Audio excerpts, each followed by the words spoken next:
Chapter 8 The Three Schools of Magic. 3. Garasara, do what thou wilt shall be the whole of the law. It has been a long, I hope not too tedious, voyage. But at last the harbor is in sight. Our essay approaches its goal, the theory of life to which initiation tends. Let us continue. There is in history only one movement whose object has been to organize the isolated adepts of the White School of Magic, and this movement was totally unconnected with religion, except in so far as it lent its influence to the reformers of the Christian Church. Its appeal was not at all to the people. It merely offered to open up relations with, and communicate certain practical secrets of wisdom to, isolated men of science through Europe. This movement is generally known by the name of Rosicrucianism. The word arouses all sorts of regrettable correspondences, but the adepts of the society have never worried themselves in the least about the abuse of their name for the purposes of charlatanism, or about the attacks directed against them by envious critics.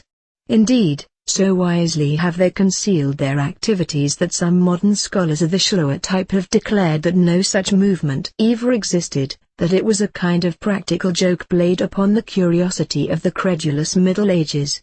It is at least certain that, since the original proclamations, no official publications have been put forward. The essential secrets have been maintained inviolate. If, during the last few years, a considerable number of documents have been published by them, though not in their name, it is on account of the impending crisis to civilization, of which mention will later be made. There is no good purpose, even with a license, to discuss the nature of the basis of scientific attainment which is the core of the doctrines of the society. It is only necessary to point out that its correspondence with alchemy is the one genuine fact on the subject which has been allowed to transpire, for the Rosicrucian, as indicated by his central symbol, the barren cross on which he has made a rose to flower, occupies himself primarily with spiritual and physiological alchemy. Taking for the first matter of the work a neutral or inert substance, it is constantly described as the commonest and least valued thing on earth, and may actually connote any substance whatever. He deliberately poisons it, so to speak, bringing it to a stage of transmutation generally called the Black Dragon, and he proceeds to work upon this virulent poison until he obtains the perfection theoretically possible. Incidentally, we have an almost precise parallel with this operation in modern bacteriology. The apparently harmless bacilli of a disease are cultivated until they become 1,000 times more virulent than at first, and it is from this culture that is prepared the vaccine which is an efficacious remedy for all the possible ravages of that kind of microorganism. We have been obliged to expose, perhaps at too considerable a length, the main doctrines of the three schools. The task, however tedious, has been necessary in order to explain with reasonable lucidity their connection with the world which their ideas direct, that is to say, the nature of their political activities. The Yellow School, in accordance with its doctrine of perfectly elastic reaction and non-interference, holds itself, generally speaking, entirely apart from all such questions. We can hardly imagine it sufficiently interested in any events so ever to react aggressively. It feels strong enough to deal satisfactorily with anything that may turn up, and generally speaking, it feels that any conceivable action on its part would be likely to increase rather than to diminish the mischief. It remains somewhat contemptuously aloof from the eternal conflict of the Black School with the White. At the same time, there is a certain feeling among the Yellow adepts that should either of these schools become annihilated, the result might well be that the victor would sooner or later turn his released energy against themselves. In accordance, therefore, with their general plan of non-action, as expressed in the Tao Te King, of dealing with mischief before it has become too strong to be dangerous, they interfere gently from time to time to redress the balance. During the last 2 generations the masters of the Yellow School have been compelled to take notice of the progressive ruin of the White adepts. Christianity, which possessed at least the semblance of a white formula, is in the agonies of decomposition, even before it is actually dead. Materialistic science has overwhelmed the faith and hope of the Christians. They never possessed any charity to overwhelm, with a demonstration of the sorrow, transitoriness and cruel futility of the universe. A vast wave of pessimism has engulfed the fortress of man's soul. It was indeed a deadly blow to the adepts of the White School when science, their own familiar friend in whom they trusted, lifted up his heel against them. It was in this conjuncture that the Yellow Adepts sent forth into the Western world a messenger, Helena Petrovna Blavatsky, with the distinct mission to destroy, on the one hand, the crude schools of Christianity, and, on the other, to eradicate the materialism from physical science. She made the necessary connection with Edward Maitland and Anna Kingsford, who were trying rather helplessly to put the exoteric formulae of the White School into hands of students, and with the secret representatives of the Rosicrucian Brotherhood. It is not for us in this place to estimate the degree of success with which she carried out her embassy, but at least we see today that physical science is at last penetrating to the spiritual basis of material phenomena. The work of Henry Pointcars, Einstein, Whitehead, and Bertrand Russell is sufficient evidence of this fact. Christianity, too, has fallen into a lower degree of contempt than ever. Realizing that it was moribund, it made a supreme and suicidal effort, and plunged into the death spasm of the First World War. It was too far corrupt to react to the injections of the white formula which might have saved it. We see today that Christianity is more bigoted, further divorced from reality, than ever. In some countries it has again become a persecuting church. With horrid glee the adepts of the Black School looked on at these atrocious paroxysms. But it did more. It marshaled its forces quietly, and prepared to clean up the debris of the battlefields. It is at present, 1924 EV, pledged to a supreme attempt to chase the manly races from their spiritual hallidom. The spasm still, 1945 EV, continues. Note well the pro-German screams of Anglican bishops, and the intrigues of the Vatican. The Black School has always worked insidiously, by treachery. We need then not be surprised by finding that its most notable representative was the renegade follower of Blavatsky, Annie Besant, and that she was charged by her black masters with the mission of persuading the world to accept for its teacher a Negroid 36 Messiah. To make the humiliation more complete, a wretched creature was chosen who, to the most loathsome moral qualities, added the most fatuous imbecility.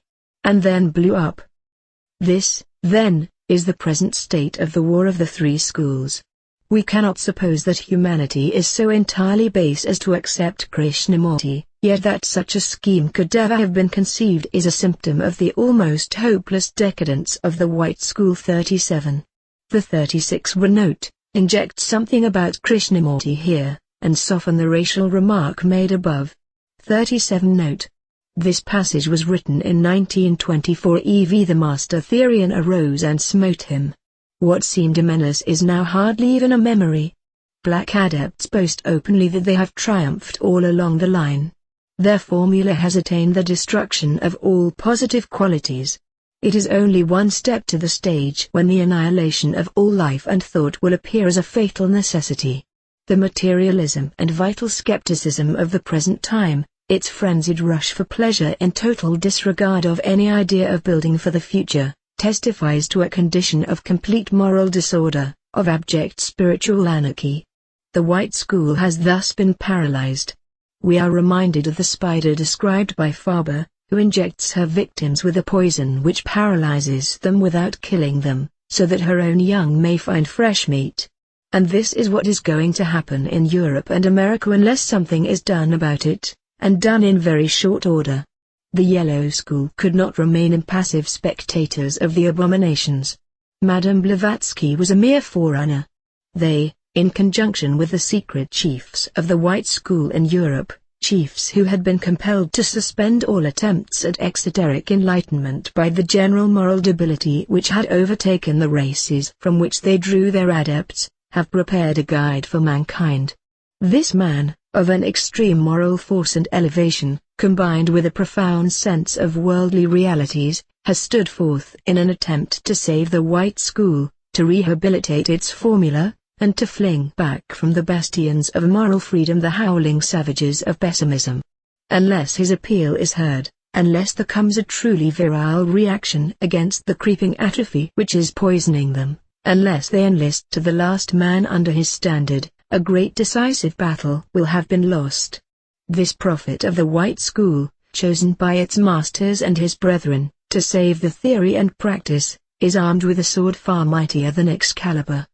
He has been entrusted with a new magical formula, one which can be accepted by the whole human race. Its adoption will strengthen the Yellow School by giving a more positive value to their theory, while leaving the postulates of the Black School intact. It will transcend them and raise their theory and practice almost to the level of the Yellow. As to the White School, it will remove from them all taint of poison of the Black, and restore vigor to their central formula of spiritual alchemy by giving each man an independent ideal. It will put an end to the moral castration involved in the assumption that each man, whatever his nature, should deny himself to follow out a fantastic and impracticable ideal of goodness. Incidentally, this formula will save physical science itself by making negligible the despair of futility, the vital skepticism which has emasculated it in the past. It shows that the joy of existence is not in a goal, for that indeed is clearly unattainable, but in the going itself. This law is called the law of thelema. It is summarized in the 4 words, do what thou wilt. It should not be necessary to explain that a full appreciation of this message is not to be obtained by a hasty examination. It is essential to study it from every point of view, to analyze it with the keenest philosophical acumen, and finally to apply it as a key for every problem, internal and external, that exists. This key, applied with skill, will open every lock. From the deepest point of view, the greatest value of this formula is that it affords, for the first time in history, a basis of reconciliation between the 3 great schools of magic. It will tend to appease the eternal conflict by understanding that each type of thought shall go on its own way, develop its own proper qualities without seeking to interfere with other formulae, however, superficially, opposed to its own. What is true for every school is equally true for every individual. Success in life, on the basis of the law of thelema, implies severe self-discipline. Each being must progress, as biology teaches, by strict adaptation to the conditions of the organism. If, as the Black School continually asserts, the cause of sorrow is desire, we can still escape the conclusion by the law of thelema. What is necessary is not to seek after some fantastic ideal, utterly unsuited to our real needs, but to discover the true nature of those needs, to fulfill them, and rejoice therein. This process is what is really meant by initiation, that is to say, the going into oneself, and making one's peace, so to speak, with all the forces that one finds there. It is forbidden here to discuss the nature of the Book of the Law, the sacred scripture of thelema. Even after 40 years of close expert examination, it remains to a great extent mysterious, but the little we know of it is enough to show that it is a sublime synthesis of all science and all ethics. It is by virtue of this book that man may attain a degree of freedom hitherto never suspected to be possible, a spiritual development altogether beyond anything hitherto known, and, what is really more to the point, a control of external nature which will make the boasted achievements of the last century appear no more than childish preliminaries to an incomparably mighty manhood. It has been said by some that the law of thelema appeals only to the light of humanity. No doubt here is this much in that assertion, that only the highest can take full advantage of the extraordinary opportunities which it offers. At the same time, the law is for all. Each in his degree, every man may learn to realize the nature of his own being, and to develop it in freedom. It is by this means that the White School of Magic can justify its past, redeem its present, and assure its future, by guaranteeing to every human being a life of liberty and of love. Such, then, are the words of Gradormont. I should not like to endorse every phrase, but the whole exposition is so masterly in its terse, tense vigor, and so unrivaled by any other document at my disposal, that I thought it best to let you have it in its own original form, with only those few alterations which lapse of time has made necessary. Love is the law, love under will. For eternally, 666 PS. Our own school unites the ruby red of blood with the gold of the Sunday. It combines the best characteristics of the yellow and the white schools. In the light of M. Ormond's exposition, it is easy to understand. To us, every phenomenon is an act of love, every experience is necessary, is a sacrament, is a means of growth. Hence, existence is pure joy. Al 2, 9. A feast every day in your hearts in the joy of my rapture. A feast every night unto new, and the pleasure of uttermost delight. Al 2, 42-43. Let this soak in.